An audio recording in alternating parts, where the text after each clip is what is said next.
Le thème Solidarité mondiale et responsabilité partagée de cette 32e journée mondiale de lutte contre le VIH-Sida est célébré ce 1er décembre 2020. Selon l'ONU-Sida, cette crise sanitaire est à au moins 75,7 millions de personnes infectées depuis le début de l'épidémie, 690 000 cas de décès de suite des maladies opportunistes liées au sida, 2 millions de nouveaux cas par an et 38 millions de personnes vivant avec le virus en 2019. Le sida est causé par un virus présent dans le sang, un microbe si petit qu'on peut à peine voir. Juste un doigt pour se faire dépister, une vingtaine de minutes tout au plus pour savoir si vous êtes atteint du virus.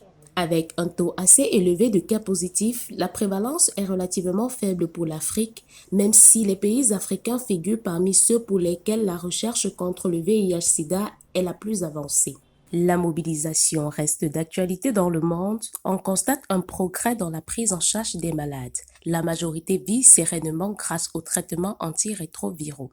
De nombreux patients témoignent qu'apprendre qu'on est affecté par le virus du sida est une épreuve très difficile, un choc qui remet en cause des projets d'avenir. Mais l'espoir est permis avec les traitements de l'ARV qui luttent efficacement contre la maladie et permettent de maintenir un niveau suffisant de globules blancs.